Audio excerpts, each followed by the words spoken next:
Hey guys, my name is Gary. I'm a grateful recovering alcoholic and drug addict. I want to talk today about a personal, very personal experience that happened to me. And I'm trying to, I just want to let everybody know sobriety, first of all, is available to anybody. I'm about as hopeless of a drug addict and alcoholic as you can get. And, I don't want to get into a drunkalogue here and tell you how fucked up I was and everything like that, but I've destroyed my life and paying the consequences for it right now. 8 months sober. At 4.5 months sober, I got the news that my middle son Brandon passed away from an accidental fentanyl overdose, and that was 4.5 months ago. I want to tell you about an experience I had about. It was the day after my son passed. I got the news here in Austin.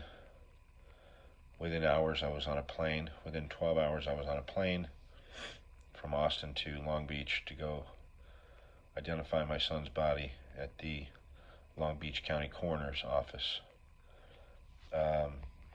or LA County Coroner's office in Long Beach, whatever that was. I wasn't sure. I was just kind of in shock at the time. I went with my mom. My mom and my sister picked me up from the airport. We had an experience. After the coroner's office, we went to the site where they found my son's body, and it was a very tough site to be at. It was dirty, and they found his body leaning up against a refrigerator. And there was a lot of trash and stuff all around. I was standing in the exact location that my son was found, and it was in a CVS parking lot in Long Beach, right in the hood, right where you can buy whatever you need. And they were calling in the bodies every 8 minutes. The coroner said a batch of fentanyl went out and people were dying all around him. Within a 1 or 2 mile radius, they were calling him in every 8 minutes. So I'm standing there and I see a car about 20 feet away from me, and it's parked backwards. Nice car. Windows were blacked out. And it occurred to me, well, I knew what that car was doing was the motherfucker was slinging dope out of that parking lot. And right in broad daylight, this is 5 o'clock rush hour traffic, going up and down PCH. And I won't get into the exchange I had with him, and I won't repeat what I said or what I said I was going to do to him. But he knew I was serious, and he took off. And then my mother and my sister and I went and had dinner, and we drove from Long Beach to the Palm Springs desert area. So I was in the Palm Springs desert area with my parents, or staying with my parents. My sister had dropped us off at my parents' house, and I was completely devastated. The coroner had one thing of his, and it was his phone wrapped in plastic baggie. It's still in my drawer. I've never turned it on. I've never went through his phone. Maybe I'll put it in a safe deposit box if his brothers ever want to go through it, or I'm going to leave that to them. So they ruled out foul play or anything like that. They said, they saw paraphernalia and stuff, and they knew he was using drugs. We still don't have the toxicology reports back, so we don't know if it was accidental, like he shot too much of it, or he thought he was shooting heroin and he shot fentanyl. And nobody knows, but they'll know in the tox reports. So that's neither here nor there. So I go back to my parents' house. I go into the bedroom and I fell asleep. I was exhausted. It was, I want to say it was probably midnight again. And I woke up about 4 a.m. I sat up. I was holding his phone in the plastic baggie. And I sat up in bed just like this, and I realized what happened. And I was holding his phone like it was the only thing that was left of his possessions, right? And I'm holding it saying, my poor baby boy, you're gone, you know. Oh my God, my baby boy. And I'm weeping and talking, right?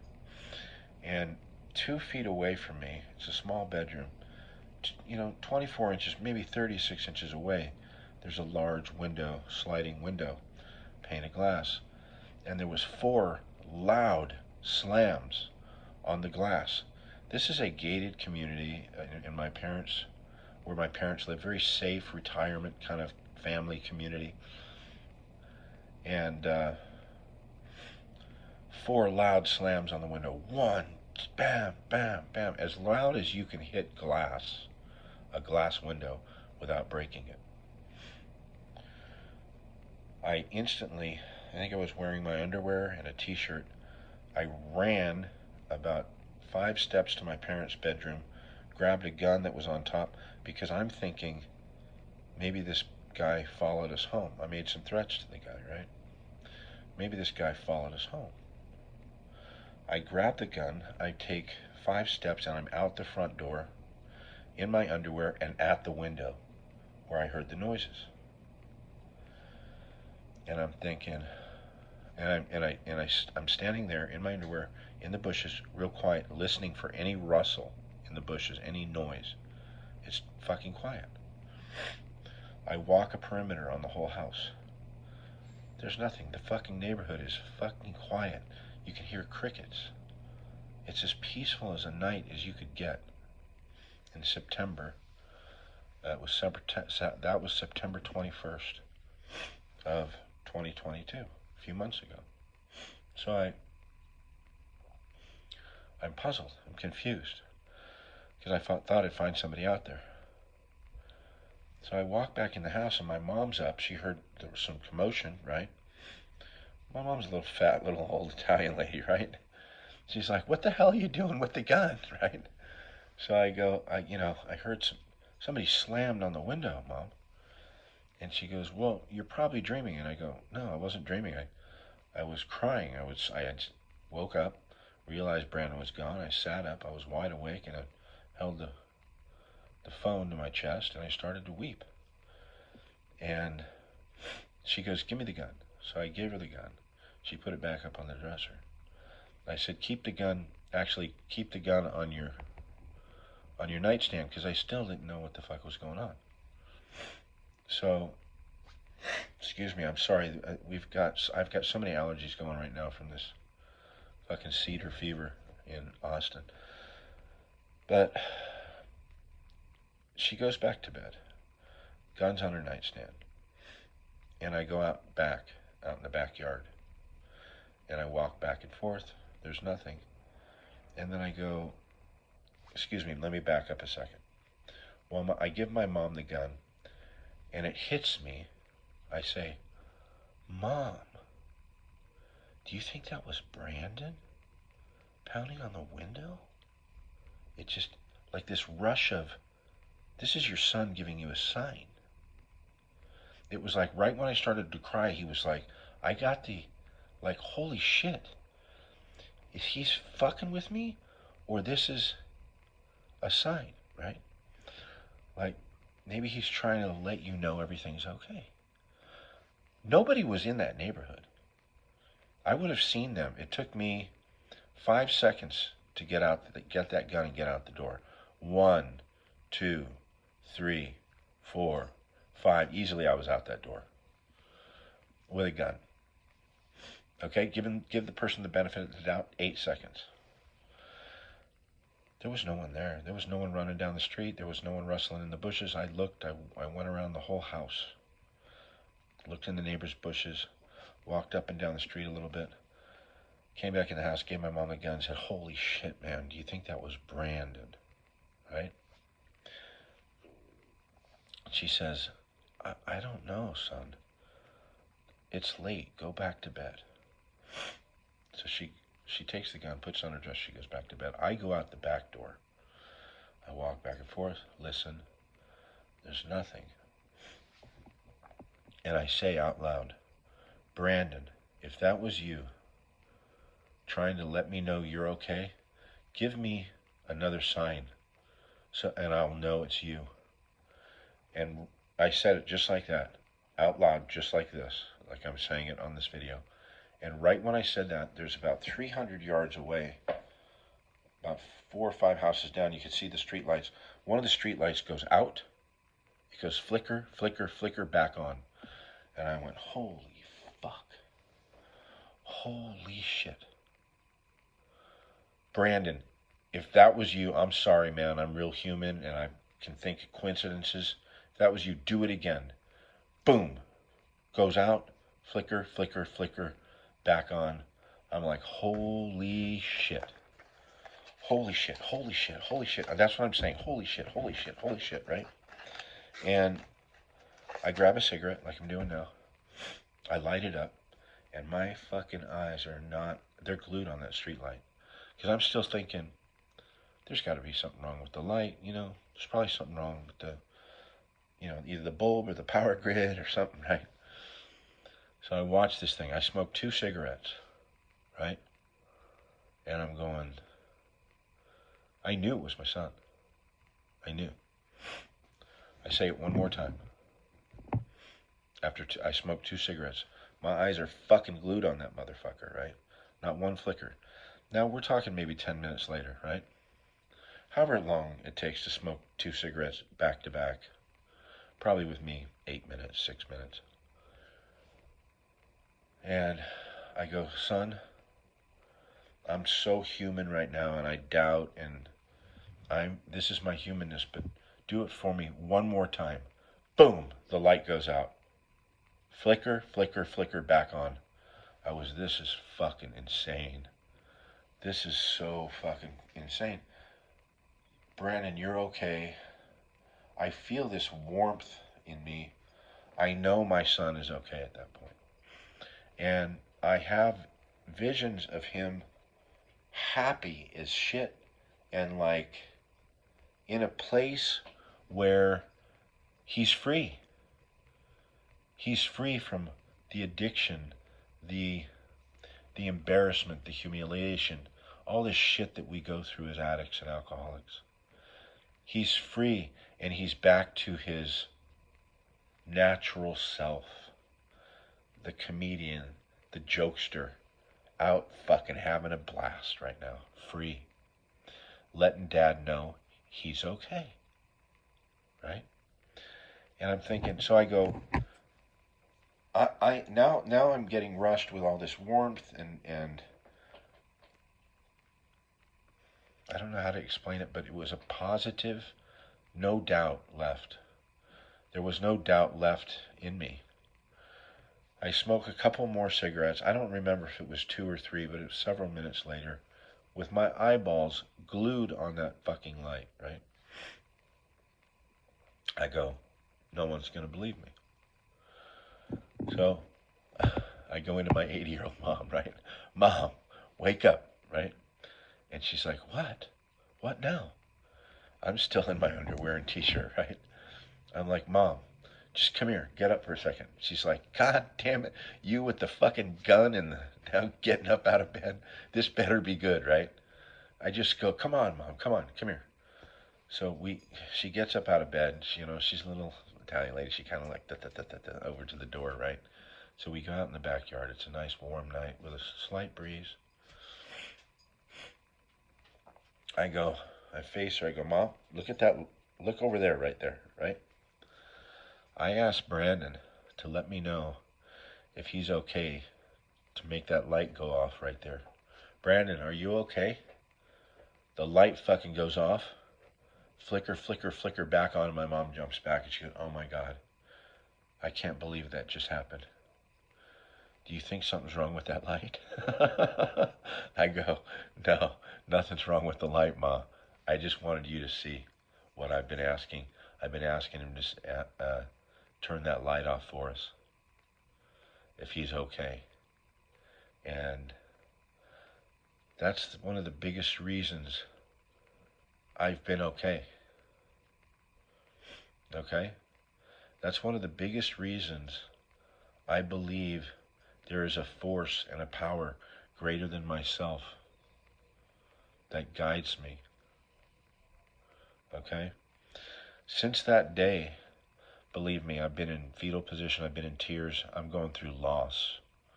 I'll never see my son face to face again on this earth. I'll never get to put my arms around him. But I'll tell you what, I talk to him almost every day. And I feel him almost every day. I talk to God almost every day. I could probably say every day, but I don't want to be, because, if I say every day, that's bullshit probably. But most every day. And I feel the presence of God or a power every day since this has happened. So when people say, you're so strong, how do you do this? How are you even functioning? And I look back at these videos, how was I even functioning? I have to remember that. And when I get down, I have to remember that. So I don't doubt this power greater than myself. I know, there's no doubt in my mind that my son communicated with me in a way, a very worldly way that I could see it, that I could grasp it and understand it. Okay? And just to let you guys know, I spent another day and a half at my parents' house, and so that's what, 24, say 36 hours. I spent another 36 hours there. I bet you I spent 8 of them on the patio in the evening watching that light, which never blinked, never flickered, never did a flick, nothing, never went out. And I've been there since. And I've been on that patio for hours, smoking cigarettes, talking to his friends, talking to my friends. The other thing, I think it's my second and third video. While I'm in the desert in Palm Springs, you'll see I'm outside and there's some bells behind me. And when I talk about my son, and I talk about his spirit, those bells, those chimes, those wind chimes, they chime behind me. I believe that was my son's spirit too. Just the timing of what I was saying in the video, and I don't remember, but everybody who saw the video was like, holy shit, holy shit. I didn't even recognize it the first time I watched the video, because I was more listening to what I was talking about. And I don't know if it was my mother or my sister that brought up the chimes. And I was like, holy shit. Holy shit, look at those chimes. Look how they go off. When I talk about, I will not make this a dark event. I was full of juice. I knew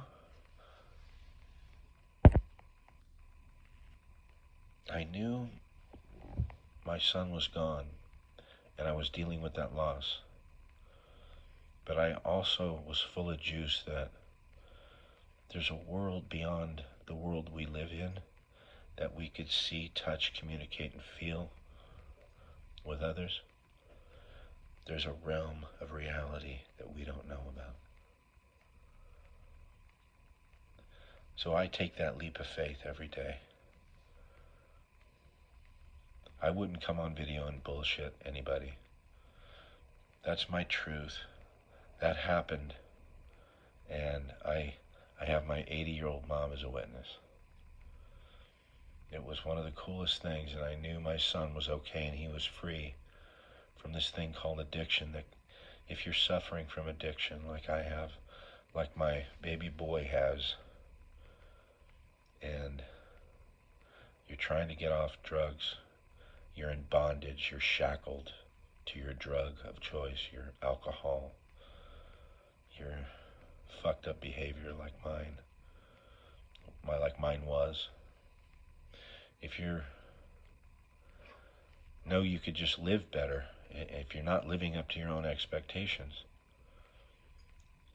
like I wasn't, I knew I could do better, and I tried, and I couldn't do anything. I was stagnant, I was stuck, because I was shackled to drugs and alcohol. I couldn't improve my life. I couldn't even begin to work on me, my personality, my fitness, my spirituality, anything, because I needed to put that shit in my body just to fucking get through the day. So if you find any connection with what I'm saying, or any feeling that you may be owned by this shit that you can't get out from underneath, I promise you there's a way. I was once just as hopeless as you feel. Everybody had given up on me. I prayed to that entity, to that strength that I know nothing, very little about. And it's working. And it makes me feel good inside. That entity, that power that I pray to, gives me strength to walk through the death of my son, gives me strength to stay sober. I don't even need strength to stay sober, because that compulsion and that addiction has been removed from me. Now all I have to contend with is just my behavior every day, and I do that through working 12 steps, and I go to meetings, and I pray to God, and I meditate. And I don't do it perfectly. I'm just an average Joe, average guy making a living, who lost his son, wanting to live out the rest of his 25 or 35 years of life happy, joyous, and free from bondage of alcohol and drugs. And I just want to let you guys know that it's available to you. It's available to anybody that wants it. Subscribe to my channel. See how I do it. Email me. The number 5, day, D-A-Y, G-O-D, 5-day God challenge at gmail.com. Shoot me an email. Let's talk back and forth. I promise you, this life that I'm living, this sobriety, this being free from guilt, from pain, from sorrow, from the grief, the bondage of alcohol, it's all gone, man. Because I know there's a power greater than myself working in my life. And I just depend on that power to keep me sober, to help others, to put out videos, to make people fentanyl aware, to let people know that there's hope. You can do this. You got this. Just pray. You don't even have to believe. Just start doing it. That's why, I said the 5-day God challenge. I challenge everybody for 5 days to do it, man. I did it for a fucking year before it took. Don't give up on yourself. It's real easy to give up on yourself if you're fucking stealing to get your fix for the day, if you're conniving people out of money, if you're... Man, I've done it all. I've done it all. I don't live that way today. I have a job. I have a company that I work for that depends on me. I have a lot of responsibility. I show up for work and I do the best job that I can do. I get up for work every day at 4 o'clock in the morning. I'm hit and miss on the workout, but I work out. I try hard to take care of my body, and I take care of my I take care of my mind and my spirituality. I take care of my mind, my body, and my spirit. It's available to anybody who wants it. Subscribe, you guys. I promise you it works. Until next time.